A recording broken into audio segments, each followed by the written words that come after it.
Pelaku maling HP diaman ke warga sama korbannya sesudah nombor mobil pas nak ngelari ke diri.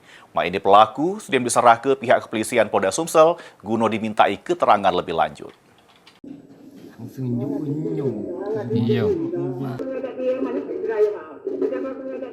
Aksi nekat yang berujung apes sesudah menipu maling HP punya sopir truk di kawasan KM 12 Palembang pada Sabtu sore. Pelaku yang sempat acak-acak kenal sama bos korban akhirnya diaman ke warga sesudah menumbar mobil yang lagi ngantri BBM.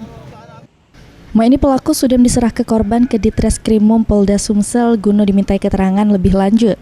Menurut keterangan korban, kejadian bermula pas korban lagi ngantri untuk ngisi BBM, tiba-tiba didatangi pelaku ngaku kenal dengan bos korban. Alasan kenal nak nitip ke amplop, sehingga nyuruh korban nelpon bosnya.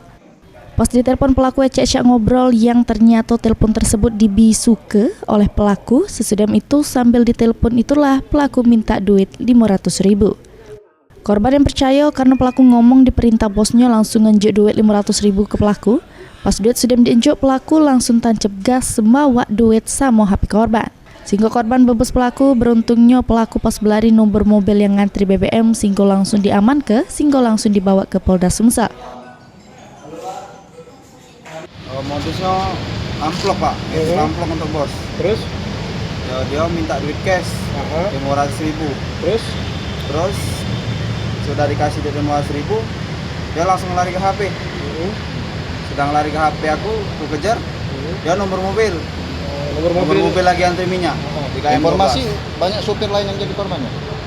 Banyak.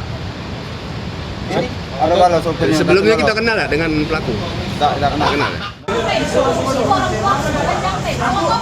Juru peliputan pas pelaku nak dibawa, keluarga pelaku mencoba menghalang-halangi awak media yang lagi bertugas ngelaku ke peliputan. Heru Wahyudi, PAL TV.